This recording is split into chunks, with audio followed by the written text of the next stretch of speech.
नमस्कार बच्चों, कक्षा 9 में आपका हार्दिक स्वागत है। हम देखेंगे 13वां काव्य नीति के दोहे। कवि है रहीम जी।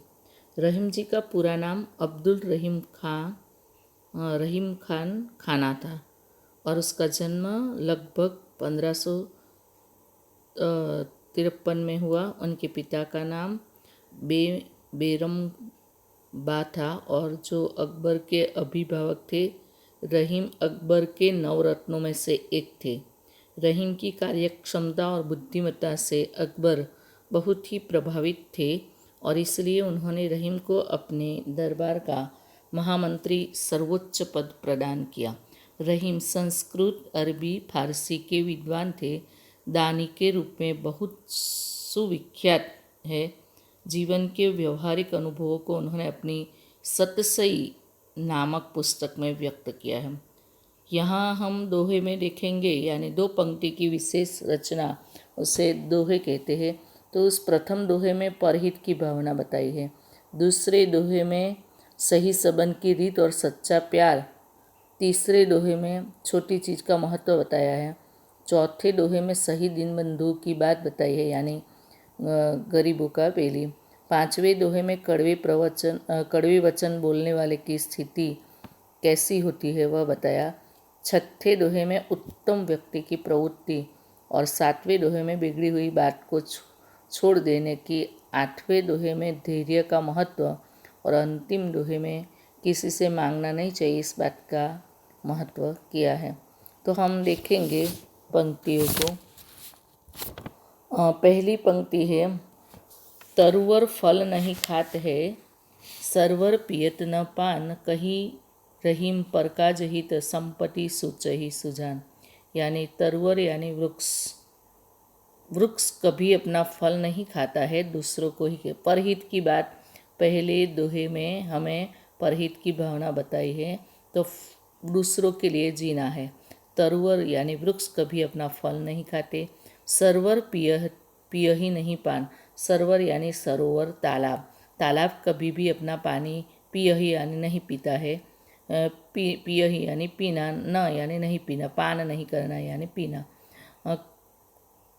पानी यानी पानी। सरोवर यानी तालाब कभी अपना पान यानी पानी पीता नहीं है। कहीं रहीम जी कहते हैं कि परकाज हित यानी दूसरों के, परकाज यानी परोपकार, दूसरों की भलाई के लिए। संपत्ति सुचही सुजान। सुचही यानी संग्रह करना, संपत्ति यानी संपत्ति, सुजान यानी बुद्धिमान। बुद्धिमान लोग हमेशा दूसरों के लिए, परहित के लिए ही संपत्ति संग्रह करते हैं। तो कहने का अर्थ कि हमें इस संसार में आर्य जब आए तो आर्य की भावना ही परोपकार की थी। वैसे हमारे मन में दूसरों का भला करने की भावना ही होनी चाहिए। वही बात यहाँ प्रकृति के माध्यम से कवि हमें भी बता रहे हैं। दूसरे दोहे की बात समझते हैं।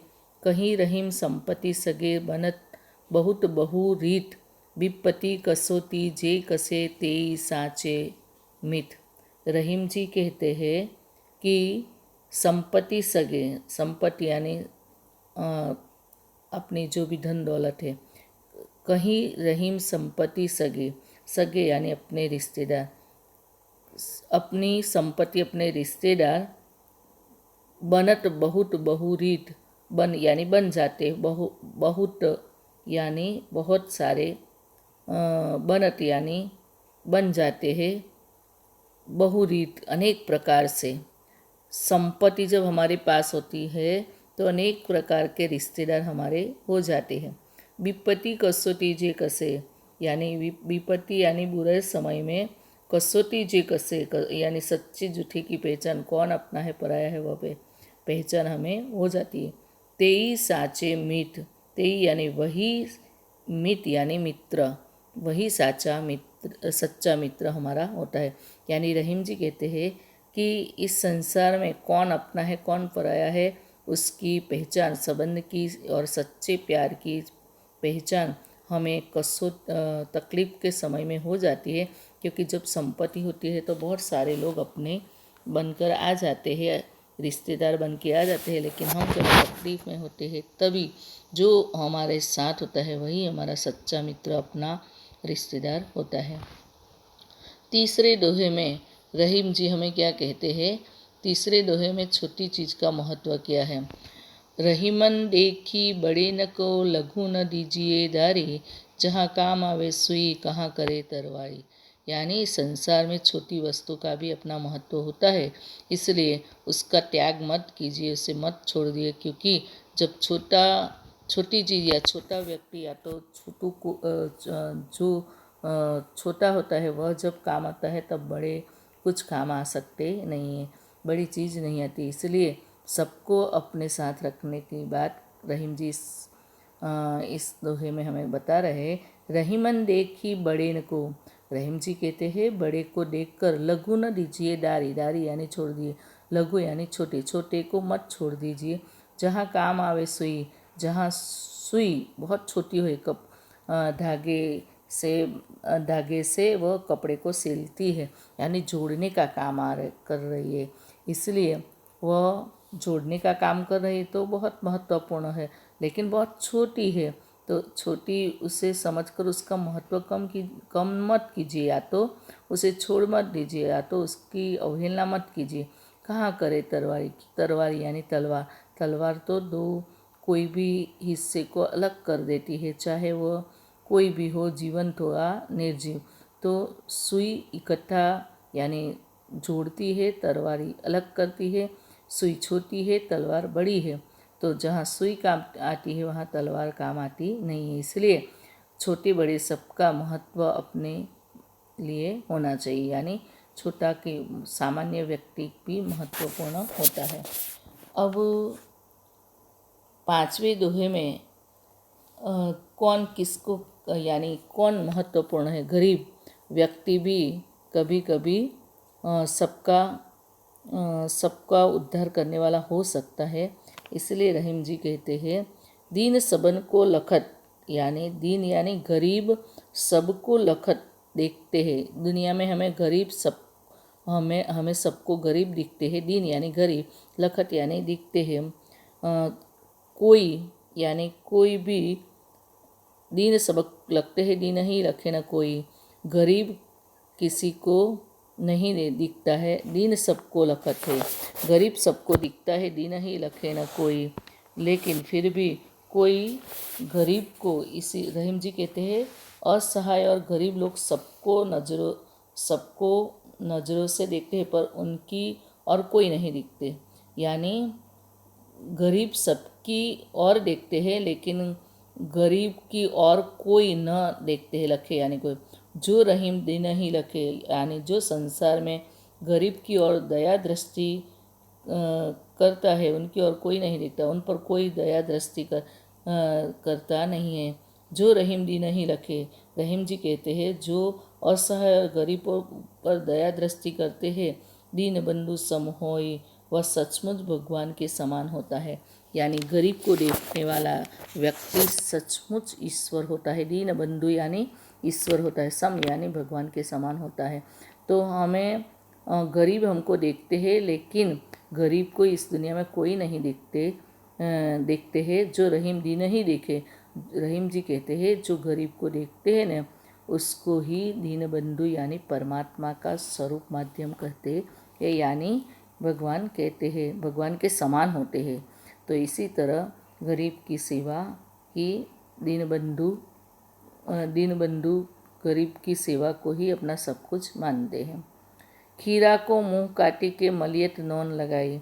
अभी अगले दोहे में, पांचवें दोहे में हमें इस संसार में क्या, किसके साथ कैसा व्यवहार यानी कैसी वाणी का प्रयोग करना चाहिए, तो हमें ऐसा ही सामने से व्यवहार मिलेगा, यानी दंड मिलेगा। तो यहाँ कवि कहते हैं खीरा को मुंह काटिए। खीरा जब खाते हैं तो उसका अगला भाग काट कर खाते हैं, क्योंकि वह उसमें कड़वाहट होती है।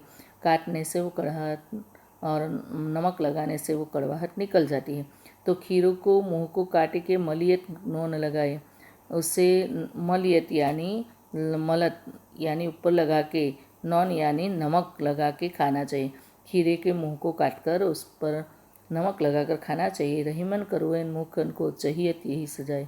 रहीम जी कहते हैं जो कड़वे मुख वाले होते हैं उसको ऐसी ही सज़ा देनी चाहिए, मिलनी चाहिए। वह अपराध के योग्य है, दंड के योग्य है। तो यानी इस संसार में हमें कड़वी वाणी बोलनी नहीं चाहिए, क्योंकि हमें खीरे जैसी सज़ा कोई ना कोई दिन चौक्कस किसी भी रूप में मिल सकती है। आगे छठे दोहे में रहीम जी प्रकृति स्वभावगत लोगों स्वभाव कैसा होता है, कैसे लोगों की संगत करनी चाहिए, यानी हमें अच्छे व्यक्ति के साथ रहने से हमारा भी अच्छा व्यवहार हो जाता है। तो कहते हैं जो रहीम उत्तम प्रकृति का करी सकत कुसंग।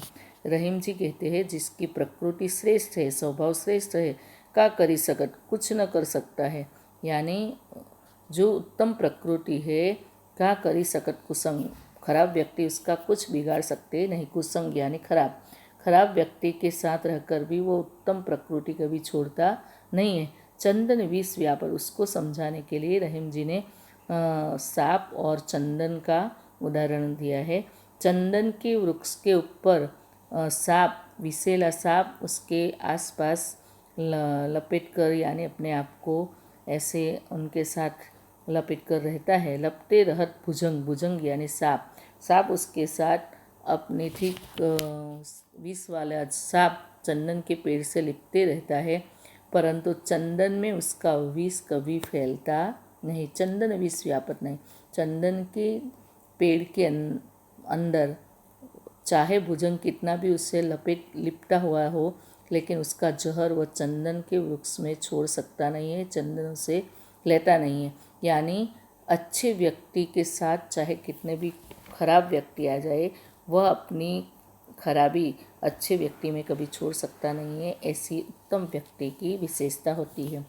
आगे 7वां दोहा है बिगड़ी बात बने, यानी रहीम जी कहते हैं कि हमें कभी किसी से अपना व्यवहार खराब नहीं करना चाहिए, संबंध नहीं बिगाड़ने चाहिए, क्योंकि एक बार जो हमारे साथ उसका व्यवहार बिगड़ जाए ना, तो वो कभी वापस पहले जैसा अच्छा नहीं रहेगा। उसको समझाने के लिए रहीम जी ने दूध को फटने से दही को कितना भी मथा जाए उसमें मक्खन नहीं निकलेगा, यानी मक्खन नहीं निकलेगा बिगड़े हुए दूध में से। तो इसी तरह हमें अच्छा व्यवहार बनाए रखना है। कभी किसी से नाता ऐसे झटका, दूसरा भी ऐसा रहीम जी का है कि रहीमन धागा प्रेम का मत तोड़ो छिड़काए, टूटे से फिर ना जुड़े, उसमें डर रह जात, घात रह जात, यानी घात रह जाती है, यानी मन में हमारे उसके प्रति थोड़ा ऐसा कड़वाहट रह जाती है। इसलिए रहीम जी कहते हैं बिगड़ी बात बने नहीं लाख करो कि कोई, यानी जब एक बार संबंध बिगड़ जाया है तो हम कितना भी प्रयत्न, लाखों प्रयत्न कर ले, फिर भी वापस पहले जैसा व्यवहार संबंध रहता नहीं। मन में कुछ न कुछ मन मुटाव रहता ही रहते। रहीमन बिगड़ दूध को, रहीमन कहते हैं कि जब दूध में जैसे दूध से जमाए गए दही से कितना भी मथा जाए, दूध को फाड़ कर दही बनाते तो उसमें से कभी माखन होता नहीं है। रहीमन विपड़ा हूँ भली जो थोड़े दिन होए। रहीम जी कहते हैं 8वें दोहे में कि विपत्ति थोड़े दिन के लिए है ना तो अच्छी है, क्योंकि थोड़े समय में हम सबको समझ लेते हैं कि कौन हमारा हितकारी है और कौन अहितकारी है। तो विपत्ति थोड़े समय के लिए है तो अच्छी है। हित अनहित या जगत में जानी पर सब कोई हमारा कौन हमारे लिए हितकारी है अहितकारी वो हम समझ लेते हैं। रहीमन वे नर मर चुके जे कहूँ मांगन जाही, उनसे पहले वे मुए जीन मुख दिक्सत नहीं।